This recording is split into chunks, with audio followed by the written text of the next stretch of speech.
الرحمن الرحيم، وصلى الله وسلم وبارك على نبينا محمد وعلى آله وأصحابه أجمعين. أما بعد، اليوم أذكر لكم بعض الحقائق اللي تمت في الفترة الأخيرة. هذه الحقائق حقيقة نقدر نسميها حقائق كارثية، لكنها في نفس الوقت مبشرة بانحدار حضارة بأكملها وبانهيار حضارة بأكملها بإذن الله تبارك وتعالى.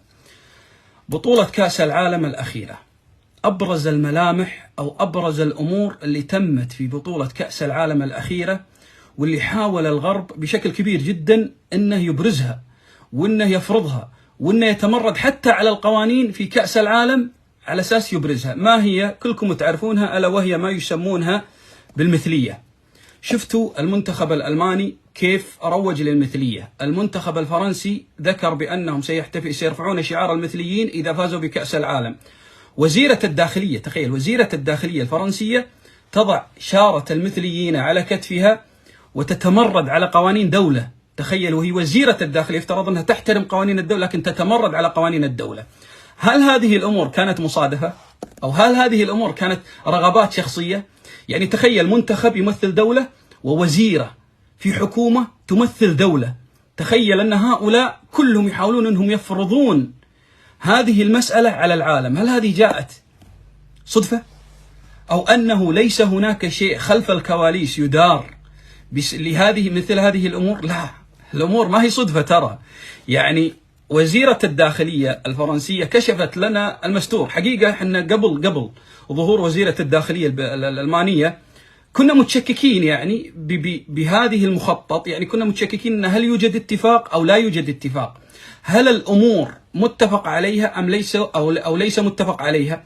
وزيرة الداخلية أثبتت لنا أن الأمور متفق عليها. وقبل أذكر لك كيف أن الأمور متفق عليها، بذكر لك تقسيمة العالم، يمكن ذكرتها قبل هالمرة لكن بذكرها لك ثاني مرة على أساس تتضح لك الصورة أكثر. يا جماعة، العالم ينقسم إلى 3 أقسام. احفظوا هذه الأقسام. العالم ينقسم إلى 3 أقسام. القسم الأول هي دول يسمونها دول المركز، ودول المركز هذه هي اللي تملك 3 أشياء: تملك القوة، السلاح، وتملك المواد الخام مثل النفط ومثل القمح ومثل المواد الغذائية للعالم والدواء. والنقطة الثانية تملك الإعلام. طيب، منو هذا أو منو هذه الدول؟ هذه الدول هي أمريكا والاتحاد الأوروبي. هذا القسم الأول، أمريكا والاتحاد الأوروبي. هذه يسمونها دول المركز. يعني شنو دول المركز؟ يعني الدول التي تسيطر على العالم اليوم في 3 أمور: في السلاح، وفي المواد الخام كالنفط والغذاء والدواء، وفي الإعلام. هذه شنو؟ دول المركز. القسم الثاني من العالم هي يسمونها دول أطراف قوية. دول أطراف قوية مثل منو؟ مثل الصين، مثل روسيا. هذه الدول صحيح أنها قوية لكنها لا تشكل قوة ولا تسيطر على شيء من العالم. لا يغركم البهرجة الإعلامية وغيرها، هم ما يمتلكون شيء من العالم. كل العالم الآن مسيطر عليه من قبل دول المركز، ألا وهي الولايات المتحدة والاتحاد الأوروبي. تمام؟ الطرف الثالث والمهم جدا هي دول لا تملك حولا ولا قوة. مثل منو؟ مثل الدول العربية، مثل بعض دول شرق آسيا، مثل تايلاند وبنغلاديش وباكستان وغيرها من هذه الدول. ما تملك شيء أو لا تملك لها حولا ولا قوة. طيب، عرفتوا هذه التقسيمة؟ تمام. إذا عرفت هذه التقسيمة فاعرف أن دول المركز اللي تملك القوة اليوم قاعد تتبنى 3 أمور، وهذه 3 أمور تريد أن تفرضها على العالم فرضا، سواء قبلوها بالكلام أو بالقوة، حتى وإذا اضطروا للقوة العسكرية. 3 أمور ركزوا عليها وهي القادمة واللي قاعد يحضرون لها أو اتفقوا عليها خلاص. وأنا ذكرت لك في بداية اللقاء بأن وزيرة الداخلية الألمانية أكدت هذا الاتفاق، وأن هناك تناغم ما بين الاتحاد الأوروبي وما بين أمريكا على فرض هذه الأمور. طيب، خلونا نمسك واحد واحد. الأمر الأول اللي اتفقوا عليه هو فرض المثلية على العالم بالقوة. يا جماعة ترى الموضوع والله جد، يعني الموضوع ترى ما فيه يعني تقول لي والله لا بالقوة، بمعنى أن الذي لا يقبل المثلية سيضطرون إلى استخدام القوة ضده. محاصرة اقتصادية، انهيار اقتصادي، ممكن استخدام القوة العسكرية إذا لزم الأمر. فهم الآن اتفقوا على هذا الشيء ألا وهو المثلية. طيب شنو الهدف من نشر مثل هذا المجون في العالم؟ ما هو الهدف؟ طبعا أنا راح أقول لك الوسائل الآن اللي راح يستخدمونها، راح أقول لك الوسائل. الهدف من هذا كله هو تقليل عدد السكان العالم. بمعنى اليوم العالم تخطى 8 مليار، هم ما يبونها 8 مليار، هم يبونها مليار، وما يعرف بالمليار الذهبي، يبون العالم فقط مليار. واختاروا وحددوا المناطق اللي ممكن يكون فيها نقص فادح في عدد السكان. أنا أقول لك عن هذه الأمور، ما أقول لك أنا تحليل، أنا أقول لك معلومة. بمعنى أن القوم اتفقوا، وهناك دول تم ممارسة الضغط عليها ولا زالت تحت الضغط لتشريع وجعل المثلية قانون يطبق في دولهم.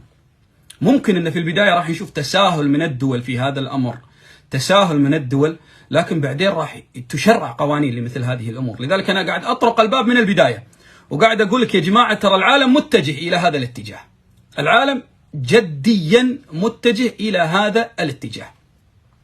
هذه النقطة الأولى اللي بيفرضونها.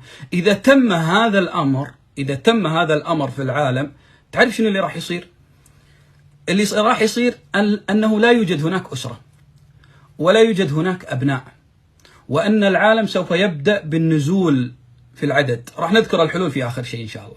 العالم سيبدأ في النزول في العدد. هذا الأمر الأول اللي راح يفرضونه بالقوة، وهم جادين في هذا الجانب. يعني اللي يتابع مراكز الدراسات أو اللي يتابع الإعلام الغربي بشكل كبير، وكيف أنه يتعرض للدول اللي رافضة لمثل هذا الأمر، كيف أنه يتعرض لهم بشيء من القسوة، وبشيء يعني من الهجوم اللفظي وعدم المبالاة. ذكرنا دول المركز اللي هم الولايات المتحدة الأمريكية والاتحاد الأوروبي.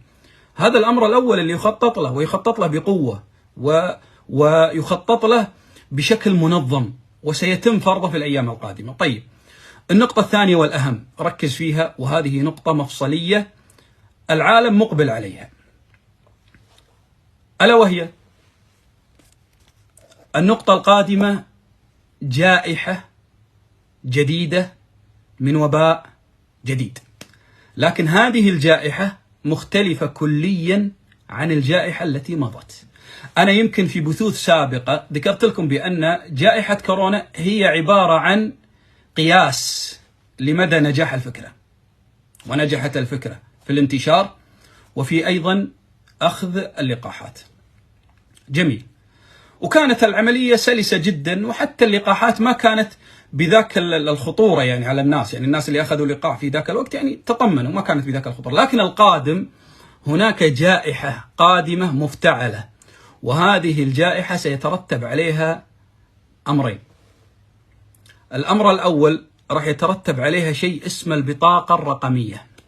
تخيلوا أن هيئة الأمم المتحدة اليوم قاعد تهيئ قسم كامل اسمه البطاقة الرقمية. شنو البطاقة الرقمية؟ ركز معي. البطاقة الرقمية راح يكون لكل دولة قسم من البطاقة الرقمية. أي إنسان في هذه الدولة لا يأخذ اللقاح أو يرفض اللقاح فسيمنع من سحب أمواله من البنوك، وسيمنع من العلاج، وسيمنع من السفر. وكل دولة مجبرة بالقوة أنها تزود الأمم المتحدة بالمعلومات أول بأول. جميل؟ أيوة نعم، هذا إرهاب يمارس. نعم، أنا قاعد أقول لك هذا الكلام ليش؟